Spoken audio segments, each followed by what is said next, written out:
What's good, family? Welcome to another episode of Ro Lamb Live. My name is Ro Lamb. That's my guy, Danny J. Quick. What it And do? this is a show where we talk about creativity, we talk about life, we talk a little bit about culture, and we talk about how it's all connected. So I am super happy to have my guy, Danny, with me tonight. Danny, how you feeling? Man, I'm doing good, man. I'm blessed and highly favored, brother. I appreciate you. Talk heavy. Appreciate Talk appreciate you heavy. having me on. From the church, baby. I appreciate you having me on. Appreciate Man, you already know. So Danny J. Quick is the creator of a comic book series called Aceblade. And let me go ahead and share this screen real quick. My guy has what is this? The eighth issue? The eighth issue of Aceblade. Yes, sir. Of Aceblade. Well, before we get deep into Aceblade, let's talk about the question that I love to ask. We're gonna talk more about Aceblade later, but the question that I love to start with is, what is inspiring you right now, Danny J. Quick? Right now, man. What's inspiring me right now? I was in a bad mood the other day. I'll be honest. We saw it on Facebook. We saw it on Facebook. I was in a bad mood the other day, coming off the weekend. I don't know why. I do know why, but I don't know why. It usually don't affect me like that. For sure. But the things that inspire me to get out of it very quickly are my family, of course, my beautiful wife Tiana, my 4 children, and then movies. There's this movie that I watch. There's this movie that I watch anytime I get in a bad mood. It is called Barry Gordy's The Last Dragon. I watched it all 3 days so far while I was at work. I probably shouldn't be saying this while I'm on live, but while I was at work, I watched this movie. I had this movie playing on my laptop, while I was working. While you were working. Okay, cool. So the work was getting okay. Yeah, work was still getting done, of course. But that's a movie that inspires me, that's inspiring me right now. And yeah, absolutely. Awesome. What about you, Ro? What's inspiring you right now? What's inspiring me right now? So I am currently reading Children of Anguish and Anarchy. Oh, yeah. By Tomi Adeyemi. It's the last book in the trilogy. Yep. That's been inspiring. And I really felt like I've been in a creative desert over the past 3 or 4 months. No. So really taking some time to like read and I don't know. It feels like just getting back to my roots. You know what I'm saying? Yeah. And so that's been good. That's been inspiring me. I gotta get back on my novel, get that finished. And not even just the novel, just even all the other writing projects that I'm working on and juggling and thinking about. It's like time to really get some of these things done. So that's been good. Also, we've been getting art back for Scarlet Ranger #3. Yeah. The colors are moving along. I talked to the colorist today. Things are moving, things are happening. And when that artwork hits your inbox, ain't much like it. It's always dope. Dope. Man, I actually saw today that John Jennings did a piece of Aceblade for that Epiphany Engine project. So John Jennings, creator of Ghostlight, he did a piece of Aceblade for the project that people be getting, and I saw that and I was like, man, like that's something I wasn't even expecting, to have a legend do my character like that. Thanks, Tim. Appreciate that. Was dope, man. It's just dope, and that's always a good thing to see good art come in. For sure. Someone tell Danny J. Quick he needs to keep his word. Oh no. What I do? Wow, the accusations. What did I do? Brian J. Lambert. Brian J. is the editor of Aceblade. He could be talking about a couple of things because I was definitely supposed to have him a script ready by now. I was definitely supposed to have him Aceblade #10 to edit by now. So that's probably what he's talking about, but it could be a myriad of other things. It could be anything. It could be a myriad of things between me and Brian for sure. Yeah. Also, I know Danny is live on you live on TikTok right now too? Yeah. Live on TikTok. So feel free, if you're watching on TikTok and you can hear me, just, you know, jump off of the TikTok, come on over to YouTube, Rolam Live. You know what I'm saying? Yep. No. I got it in the bio. So on TikTok, what I like to do is whenever I go live, I'll say, "Hey, I'm live right now on Rolam Live on YouTube. Check it out." You know, so yeah. So apparently you made some promises that haven't happened. No, I did. No, I did do that actually, Brian. I did do that. I reached out and I did deliver that message. I can't say that it was received yet, but as soon as he gets back to me, I'm gonna get back to you. I already did my part though. Okay. I already did my part, Brian. Kyron says, Kyron, what up? Kyron says your list is trash. I'm assuming he's talking about top 5 live. Not top 5 live. I have no list today.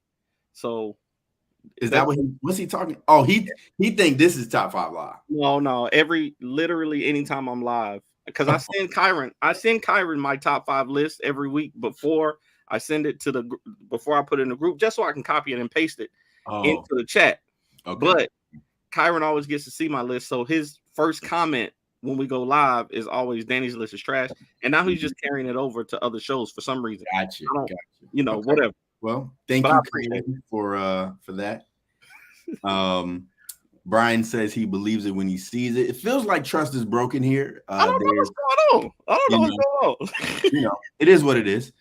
But yeah, so let's go ahead and get right into Aceblade. The first thing that I want to ask you is, what is Aceblade? Give me the pitch. What's it about? Oh man, I should have known. I was going to have to give the pitch. So you should have knew that. Imagine you wake up with bullet holes in your chest. Yeah. That's a little inside joke. That's an inside joke for the people. Okay. But no. Aceblade is a vigilante superhero story about a man who just wants to prove he's the best fighter in the world. But in order to do that, he puts on this mask and becomes this vigilante to fight superheroes in Vegas City who have amazing superpowers when he has none. It's an underdog story about a man who's fighting against greed from all directions, and how to do that with his fist. Wally McNair in the comments, man. It's crazy, man. Yeah. I can't believe it. That's how we out here. What up, Wally? Yeah. Were you finished with the pitch? That's it. That's the whole pitch. Okay. So what I would like for you to do is talk about the journey to 8 issues, right? So, and the reason why I was thinking about this, you know, I'm on my 3rd issue, and I feel great about my 3rd issue, right? I'm like, man, we're moving along in this journey. Obviously, there's been some hiccups, there's been some problems, and then I thought about Aceblade, and I'm like, as I was thinking about this interview, I was thinking, man, 8 issues. When I get to 8 issues, or I get to 9 or 10, like I'm gonna feel. It almost doesn't even feel like I can go that far. You know what I'm saying? So talk to me about what that journey's been like to get to 8 issues. Man, it is fulfilling for sure. I have this insanity in my brain where I'm always satisfied but never fulfilled. It's really weird because I'm such a content person. You can talk to me. You can ask my wife. She's like, man, you don't never want nothing. I'm like, I do want things, but I'm always satisfied with where I'm at. I'm always trying to be content in place, you know, in the now. So yes, it's amazingly satisfying to have 8 issues done, but I want 100. Like I want to get to 100. So, so that's going to take some time, but the learning that I've done from literally not even knowing how to make comics to now being able to put out comics pretty consistently, it's been crazy. I'm the type of person I like to learn so many different things. I like to learn a little bit about everything. So just the process of learning, you know, how to write and format a comic for different artists, how to letter, how to do graphic design, how to, you know, draw a little bit, how to color a little bit, what's the difference between, you know, rendered colors and flats, you know, stuff like that. It's just been really fulfilling. So to me, the journey has just been great because I get to learn something every time I put out a book, and I think that's dope. Yeah. And real quick, if you're just joining us, we're talking about Aceblade. Right now, it's currently on Kickstarter. He's running a campaign. It's funded, but keep supporting. Keep supporting. We got 9 days left, 89 backers, over Absolutely. $3,700. That is big time. Great job. So if you're watching this and you want to support, definitely head over. The link is in the description of this video, I believe. So definitely make sure you check that out. One question you mentioned, the lessons that you've learned. What is it that you would say you've learned, or what's been the biggest lesson for this issue, for issue 8? What's been the biggest lesson that you've taken away so far? I think the biggest lesson has come recently, not in making the comic, but in trying to market the comic book. Right. I think when I was first starting out, I was heavy in marketing to other creators. I was heavy in, being part of the community and sharing in the community. And now, especially with this last issue, the people in the community are still sharing and supportive, but I feel like my audiences has grown or has expanded enough to where I can, reach out to new people, to continue funding these projects. One thing about Kickstarters, this is probably my 7th or 8th Kickstarter for Aceblade, right?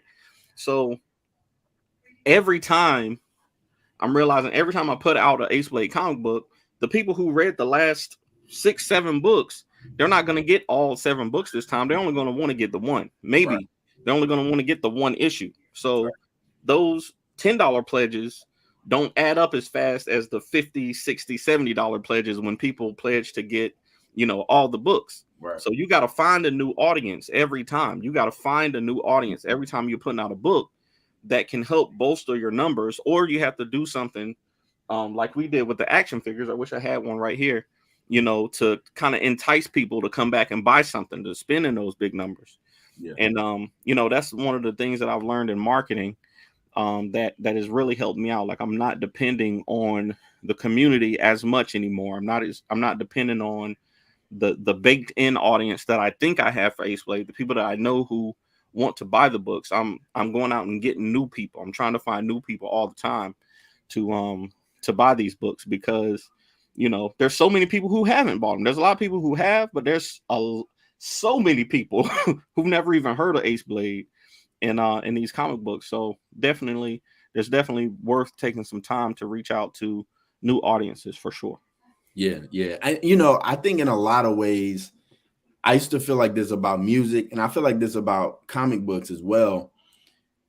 I feel like the creativity part is almost the easy part, right? I'm not saying it's easy to do it, but it's, making the thing, putting the thing together, like that's one part of the job, right? Yeah. And the other part of the job is getting in people's hands, right? Finding those people that gravitate to it and finding your people. You know what I'm saying? For you, Danny, when you think of like your ideal person to put this book in their hands, what does that person look like? Who is that person? That's a good question. That's a good question. I think ideally it's young adults. I think ideally it's people who have not made up their mind about their life.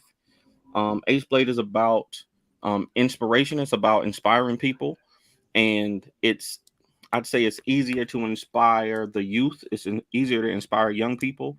But I would say, yeah, young adults, just going, into adulthood, people who are still trying to find their way in life and who haven't, made the who aren't kind of stubborn with their perspectives and things like that. People who are willing to learn. I don't have a real like demographic, like 20 to 35. I don't have that kind of demographic in mind, but just people who are open-minded and who are willing to learn and and who want to be inspired. Right.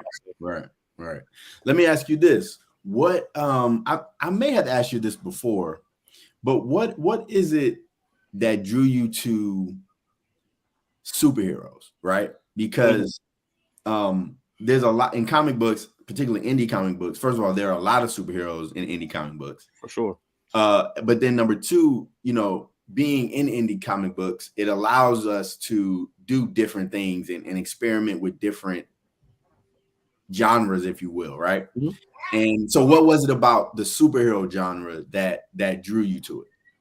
I think for me, that's where I found the most inspiration growing up. Like I didn't read comic books as a kid. I didn't read comic books because there was I didn't even know about comic books because there were no comic book places around where I live. I grew up in Candor, North Carolina, and it's rough out there. It's rough out there. You know what I'm saying? So hold up. Is it actually called Candor? Well, the city is called Candor. The town I lived in was Bell Acres, and it sounds nice and pleasant. Wait, you actually lived in a place called Candor? Yes. Absolutely. This whole time I've been thinking it's a joke y'all be making. No, it's real. All it's right. real. It's a real place. Candor, North Carolina, is a real place. All right, continue. It's in Montgomery County. It's it's kind of country but kind of hood at the same time, and where Wally at? Right, and there wasn't a lot of stuff around there. So but I watched every cartoon that I could get my eyeballs on. I was watching it. Ninja Turtles, Batman, Superman, Sailor Moon, Dragon Ball Z, like all of those cartoons that I watched, and they were all about kind of the underdog overcoming immense circumstances, and the inspiration that I got from those characters really, touched me to my core. And the superhero genre is kind of where that I think best lands, because it's usually underdog. It's usually a small, scrappy bunch, or somebody from somebody from a small town that goes on a huge journey. And just stories like that have inspired me. So I think naturally when I started writing, I wanted to write superheroes too. Yeah. So you just mentioned underdogs. Is that, I wonder if that's something personal for you, and when have you felt like an underdog in your life? Man, you might be a therapist, bro. You might be like you might have a you might be like a undercover therapy dude or something like that. I don't know. But no, man, I think as a black man in America, I am a black man in America. But I'm also a nerd, man. Like I grew up, like I said, watching these cartoons. I collected Pokemon cards. When Pokemon first came over to the United States, I was in it. I was one of them 7th graders that was running around, trying to catch Pokemon and getting bullied and all that kind of stuff. So, I always felt like an underdog. I never was great at sports, the stuff that I wanted to do. I kind of took to music and I took to art because those were the things that, came natural to me. Right. So no matter where I was, I always kind of feel like an underdog. But even though now, as a man who's been married almost 20 years, got 4 wonderful children, I have the confidence. I have confidence in myself, but still, as an indie comic writer, the hurdles are still there. The mountain is still the mountain, So, I do feel like an underdog, really, but together we can make it happen. Yeah. But I want you to talk more about that though. Feeling like an underdog. Mm-hmm. What are some practical practices or things that you do to combat, this feeling of being an underdog or feeling like you don't have enough resources or you don't have enough to get the job done? How do you combat that?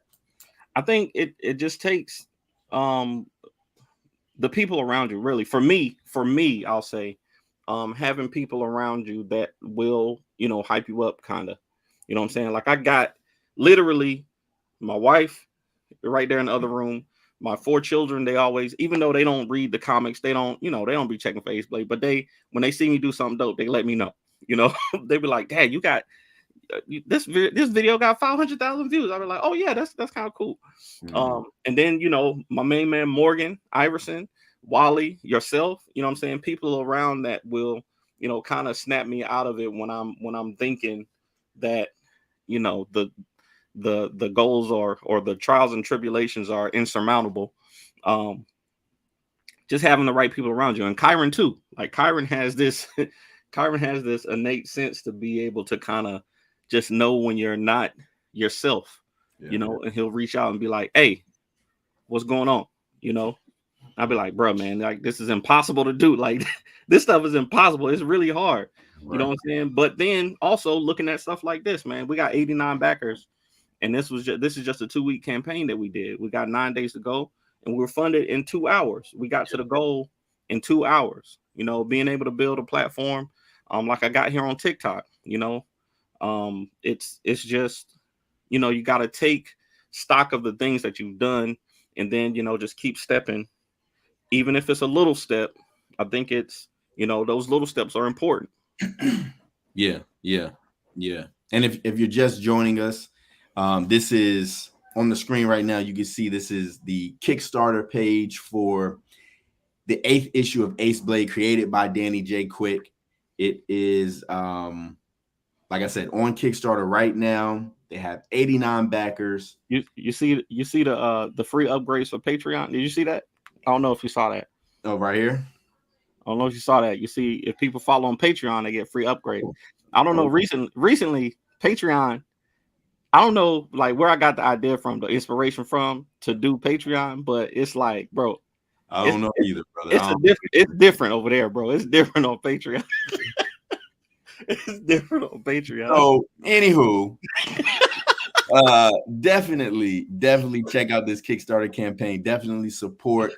I'm gonna say it right here on Roland Live. Rose was telling us, and Wally too, though. Wally has not bit the bullet yet. At least I jumped on it. At least I actually did it. Ro was telling us in our groups, he was saying, y'all need to get on Patreon. Patreon's got people who want to support creators. And me and Wally were both like, man, ain't nobody got time to do a whole nother thing. You know what I'm saying? But I said, you know what? I'm gonna get hold on. Let's tell the people the truth, because the way in which it was communicated to me, it wasn't like, I don't know if I have time. Like that's how Wally, when I talked to Wally about it, Wally was like, yo, you know, it takes more to, you know, I don't know. Yeah, I got to figure this out. I was like, cool, I get it. This guy, Danny J. Quick, though, I brought it up in the group, and Danny says, under his breath, like, I'm not going to hear him. This guy. What? I said, oh, okay. I'm not going to say nothing else about it. Since my ideas, you know what I'm saying, are not being valued in this space, I'm going to keep them to myself. And so then 3 weeks later, somehow, some way, Danny J. Quick got a Patreon. He's like, man, this is cool. Like, really? All right, cool. So that's what happened, America. That's what happened. I don't recall that. I don't recall it going quite like that. I remember us tossing back and forth ideas and how, you know, what kind of, you know, effort it would take to run something like that. And, you know, I remember that. I got a witness. That's all I'm saying. I got a witness. That's it. That's all I'm saying. Wally would be misremembering too. I don't know. So, you know, but either way, we here now. Though. We here now. Okay, cool. Let me ask you this question. What is your ultimate goal for Aceblade? That's a good question. I think the ultimate goals are, right now, the goal is for Aceblade to be self-sufficient, meaning that the books or the merch pays for the continuation of Aceblade. You know, I don't have to continue going to Kickstarter to make Aceblades, but to put books out regularly and to kind of set Aceblade up as the foundation of whatever else that we do. So if we want to spin off another character, it can come out of Aceblade, you know, to have a fan base that we can use Aceblade like they've used Spider-Man in the past. We use like they used the Fantastic Four in the past. Like, hey, this is a new character that we're introducing. We're gonna have them show up in a couple of issues of Aceblade, and then spin them off into a new thing. To kind of give the other characters that we create, kind of a stable jumping off point. Yeah. So right now, that's what it is. But eventually, I want Aceblade to be the first vigilante you think of. If somebody says vigilante superhero, I don't want them to think of Batman. I want them to think of Aceblade. That's the goal. I want Aceblade to be that. He might not be. If you say superhero, you might think of Superman first. Like, I don't think it's going to be a long time before somebody take that spot.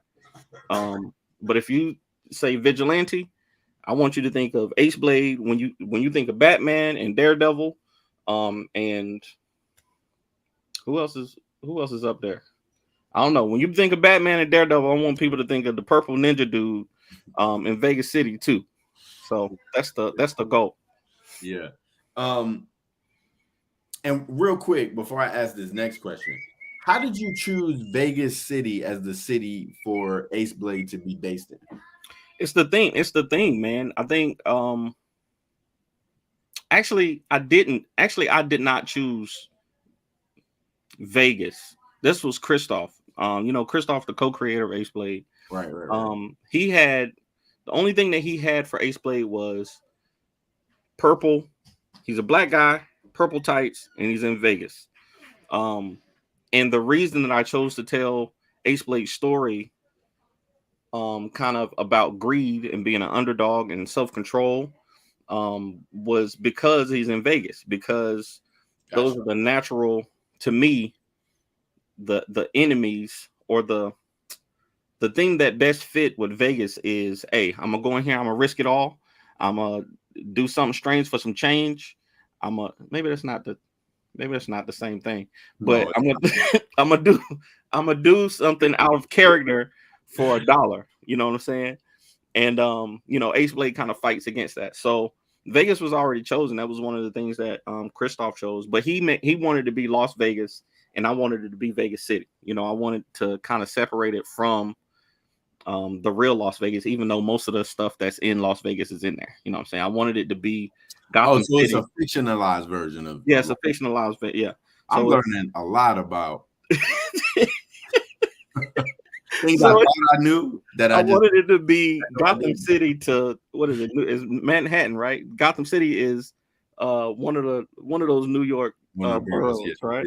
Yeah. So I wanted to be kind of like that. Instead of it being Las Vegas, is Vegas City. Gotcha. Okay.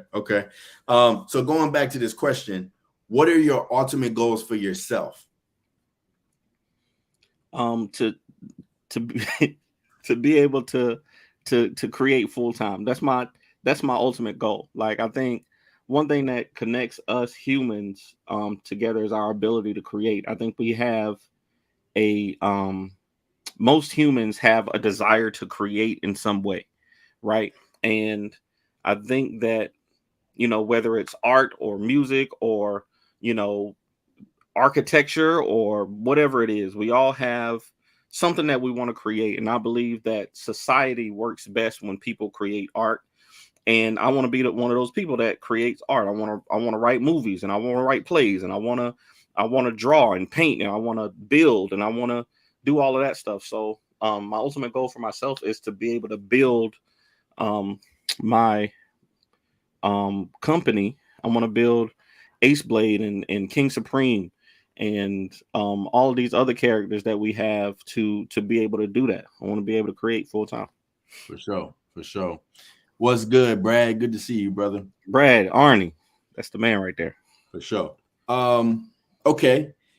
I think we may have touched on this a little earlier, but I think we touched on this a little bit when we talked about being an underdog.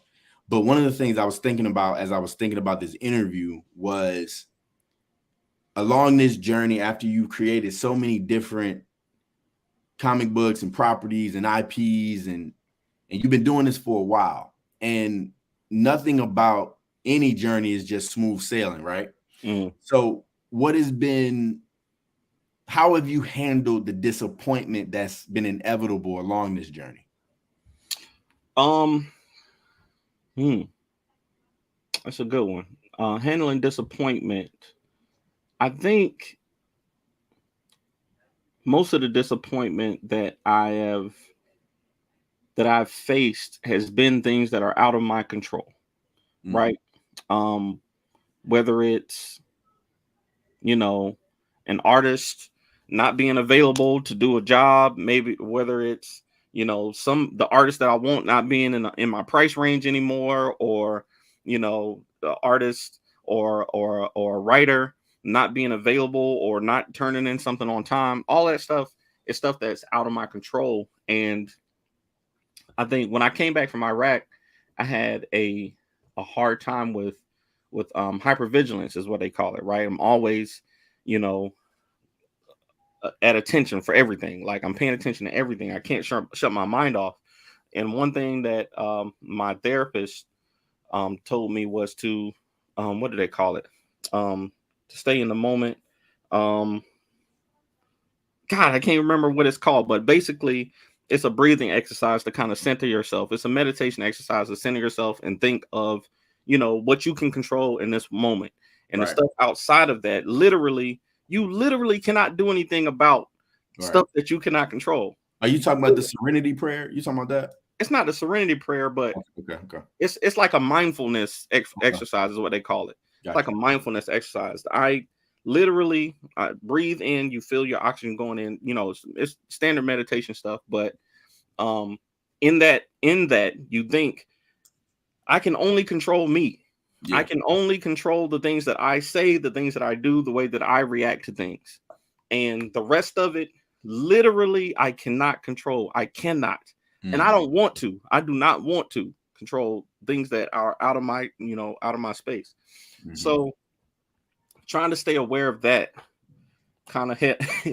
try kind of. I just saw Kyron's comment. Brad gotta be. He gotta be. But trying to just keep that in mind has helped me deal with the disappointments, because most times it's stuff that's out of my control.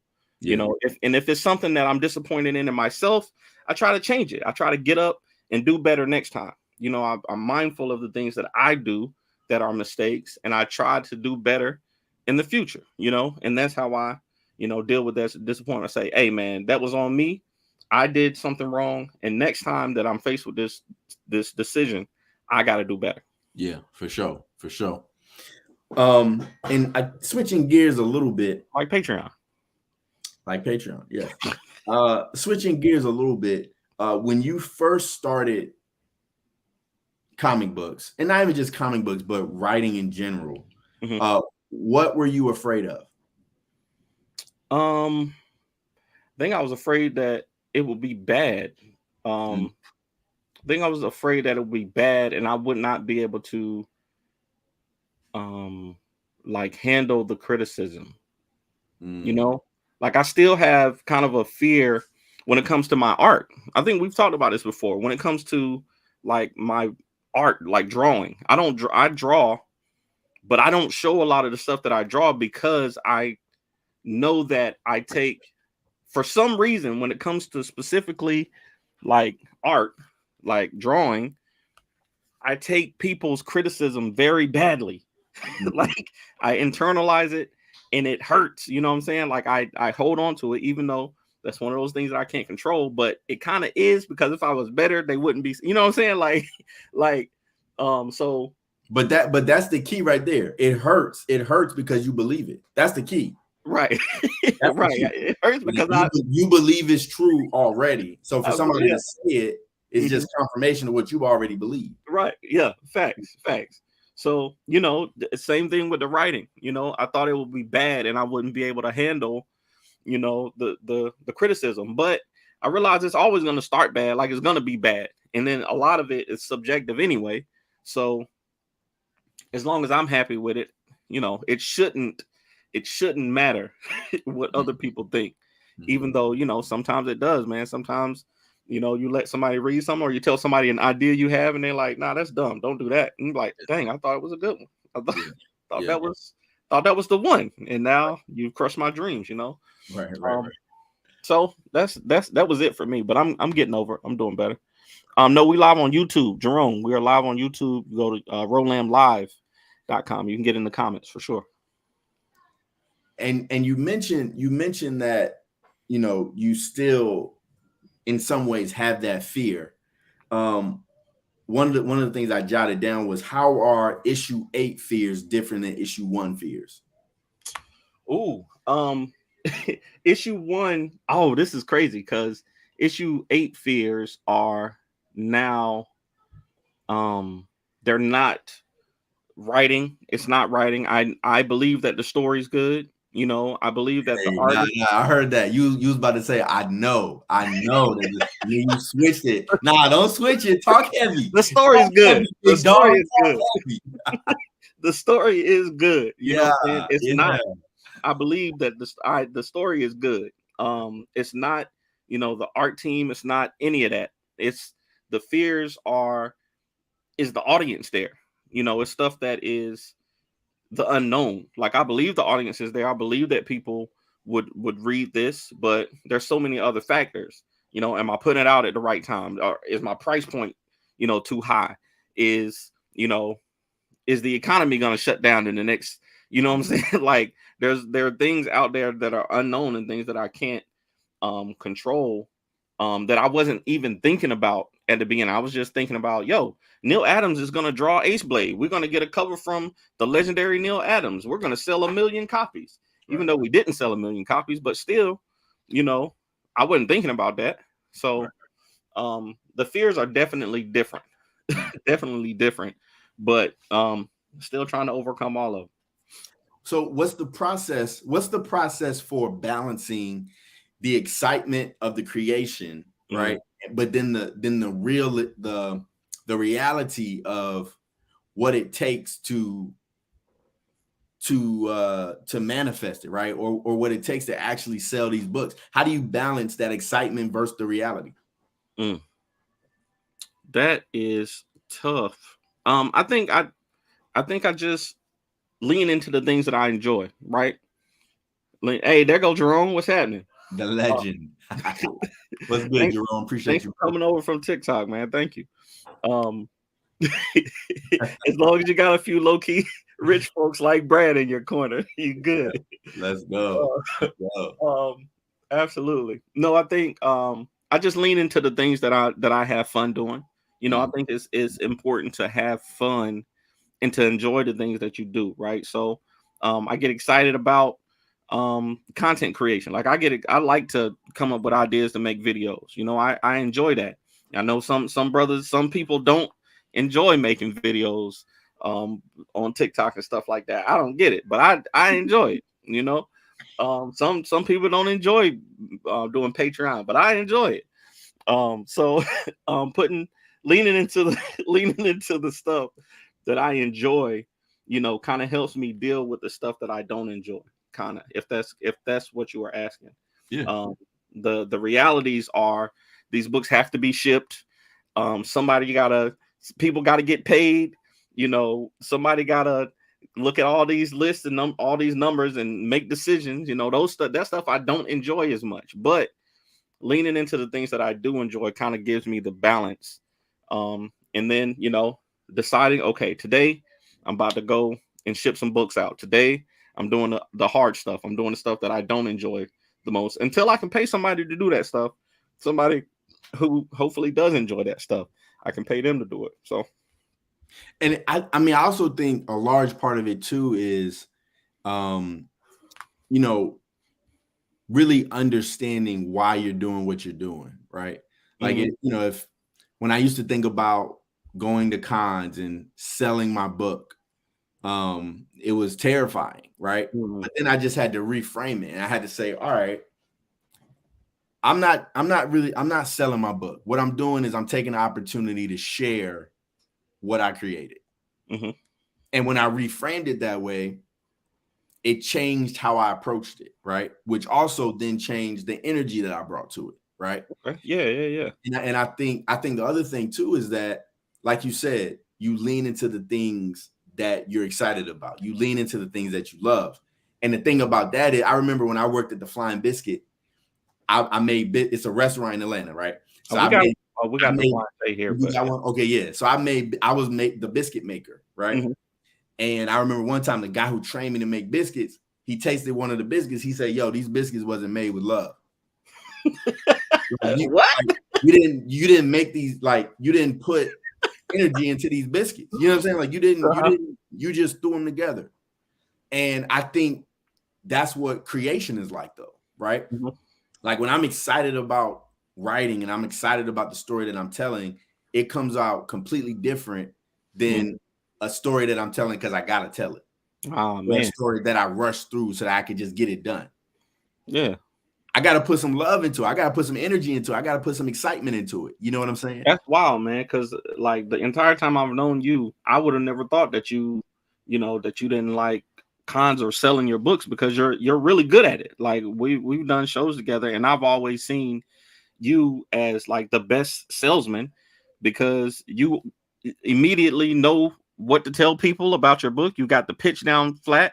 You know what the story is about, and you care about the story. But like you said, I guess I don't love selling, but I love sharing my story. Sharing about the story, yeah. So you know what I'm saying. And at the end of the day, it comes down to the same thing. But I just have to reframe it in my mind so that I approach it a certain way. You feel me? Yeah. No, that's dope. No, that makes perfect sense. Yeah, for sure. So let me ask you this question. I think I've asked you this before, because secretly nobody knows this. I used to have a podcast. I was going to start a podcast. Okay. And you were the first person that I interviewed for the podcast. And then I was like, hey, I'm not going to do this podcast anymore. Yeah, I do remember that. So I'm like, when the episode gonna come out? When the episode come full circle. I think I asked you this in that unreleased episode, but how has fatherhood impacted your creativity? Fatherhood, man, I think that fatherhood has impacted my creativity because I lean into the inspiration because of the kids. You know, the whole reason. Wally said cap to it had to be something earlier. Had to be something about Patreon. I don't know. I don't know. It might have been that Patreon comment. It may have been. But no, I think another one of my goals we were talking about earlier is to leave something for my kids, right? I want so badly to pour into my children and for them to be able to explore their gifts, right?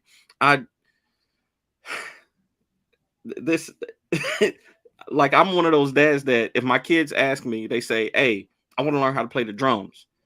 Stephanie and DJ got a drum set downstairs, you know, that I was like, "Hey, I can play the drums a little bit. I can teach you some stuff, you know, but I'm gonna buy you a drum set." The drum set been sitting there for, what month is it? But drum set been sitting there for 2 months. They might have played it twice, but you know, they learned a little bit and now they're starting to play it at church, you know?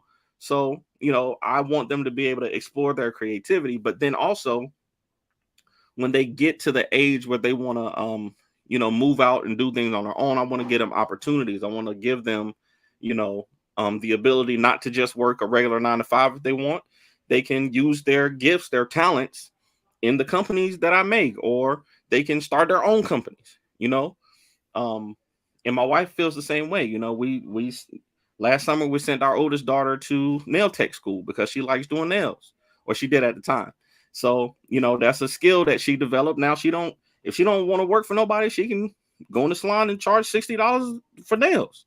Right. You know, she's got more options. So the kids have definitely impacted my creativity and my development, because like I'm doing this mostly in a large part so that they can have more different opportunities than I had, you know, at their age when they get older. Yeah. Now that's dope. That's dope. If you're just joining us and you did not see, we're talking to Danny J. Quick, the creator of Aceblade. It's on Kickstarter right now. Its 8th issue is on Kickstarter right now. 89 backers. They reached I think you reached your funding goal in 2 hours. Yeah. 2 hours. Yeah. 2 hours. Incredible. But they're still pushing. Danny, talk to me about the $5,000 stretch goal. Is that what it is? Yeah, actually I just got the set in today. Okay, okay. These cards right here. We got some Oh, exclusive. exclusive. We got Kyron Silva did the art for these cards, and they got on the back, they got kind of like a top Oh, that's secret, dope. a top secret, folder with some information about the characters. So we got Aceblade right there. We got King Supreme. We got your boy King Supreme in a card. Yeah. Right there. You see he's labeled as a hero. He's labeled as a hero. We got let's see, there's Gutshot. He is labeled as a villain on there. Got a little info about them. So, there's a card set, man. This is the first time we've been able to do a card set like this. It's something I wanted to do for many years. And now, we got one. So at the $5,000 stretch goal, everybody's gonna get one card from the card set. I'm thinking about just including the card set with everybody's, but it's like that's one of those pricing things. Like I can't just hand them out because they actually do cost money. Right. So right, I'm thinking at $5,000, everybody will get one card, but they are also available on the Kickstarter purchase for sure. Okay, nice. Yes, hero Wally. King Supreme is a hero. Yes. They label. He be saving people. You said he a real one, yeah, for sure. I really thought when I said KS, I thought he was talking about Kyron, but he was talking about King Supreme. King Supreme, definitely. Because Kyron is KS as well. Kyron Silver. Yeah, Kyron Silver. Continue. So that's what we're talking about. We're talking about Aceblade. We're talking about the 8th issue. My final question for you, Danny, is again, this is your 8th issue. I mean, that's incredible to me. 8 issues, that's big time. I appreciate it. What would be your number one advice? I feel like we asked the question a lot, how do you get into comic books, or how do you start, or how do you, but my question is, what would be your number one advice for longevity, for staying in the game? For staying in the game, number one advice for staying in the game as an indie comic creator. Find somebody like Brad Arney. No, no, man. I think you got to take care of the people that take care of you. You know what I'm saying? I think as you're creating, you're gonna find people who really have your back, and you have to, take care of them while they're taking care of you. You know what I'm saying? I think it might not be a big group of people, it might not be a huge community of people, but them 1 or 2 or 3 people, man. Like I said, my wife, Morgan, Wally, Ro, Kyron. Like that's 5 people that I know I can count on. You know what I'm saying? That's 5 people that I know that I can count on. If I need something, I can call them, and if they can do it, they're gonna do it. So Tiana, shut up. So I would say, find your village, man. Find your community. Jerome is in the comments. I know him and his group, Elijah and them, like they ride together, man. Anytime you see one, the other 2 gonna be there. So I think that's definitely something that has helped me make sure that I take care of the people that are around us. When are we going to see? Man, don't even get me started, Brad. Don't even get me started. It's a touchy subject. That's a touchy subject for real.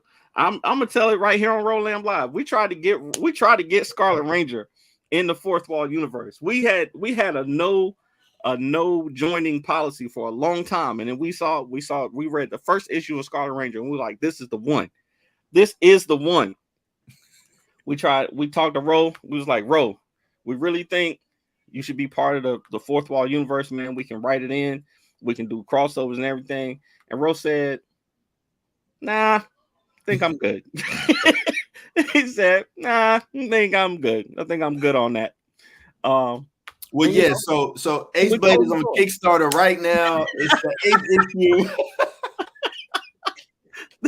This dude. No, here's the thing. The thing was, as we were talking about it, and then they started to tell me more about the universe.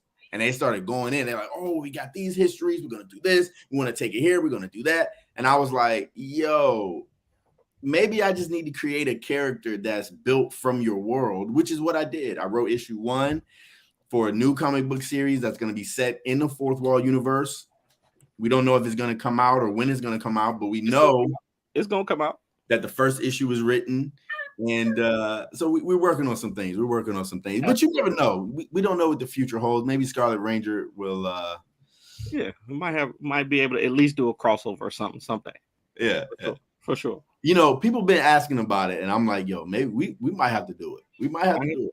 Might have to do it.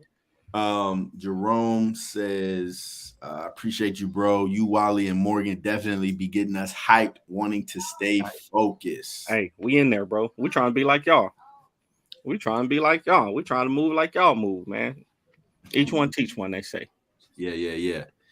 Wally has put another cap in the cap. I don't know. Wally just be hating, bro. I feel like that cap was for me this time. I'm not sure though. I'm not sure. Oh yeah, well you said it might happen in the future. Yeah, he was probably saying that's right. Yeah. Yes, back to Aceblade. Danny J. Quick is his 8th issue. That's all the questions I have. Danny, do you have anything else that you want to say, you want to plug before we get out of here? Nah, man. I appreciate you, bro. Like, y'all know, check out the Kickstarter, of course, but I think it's great, man. Like I said, Rolam, you've created one of my favorite indie comic books, and you're only 3 issues in. Like the way you're able to tell that Scarlet Ranger story just straight from the beginning, man. I knew it was going to be something. You have elevated the cap is for Danny. The collab is also dang, bro. Dang. You have kind of made me step up my game, man. Like just seeing how you came off the bat with the quality and killing and being consistent, man. And it's inspiring, man. So I appreciate you, and I appreciate you talking to creators, man, and always learning and being willing to share information. Well, I appreciate you, Danny J. Quick, for coming on tonight. I mean, for me, man, you one of the OGs of the game. I've been looking up to you, and Wally and Morgan for a long time. So we're the same age, bro. Stop it. We not quite the same age. You a little older. You know what I'm saying? You're approaching 50, right? Ain't you 52? I thought we was both 50.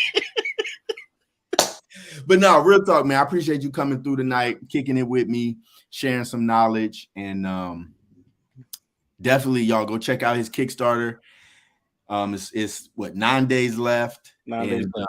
You will not be disappointed with this issue 8. And so with that being said, thank y'all so much for tuning in. If you enjoyed this, if you didn't enjoy this, still like it, subscribe to the channel, share this with somebody. And I just appreciate y'all for tuning in. As always, you know I love you. Peace.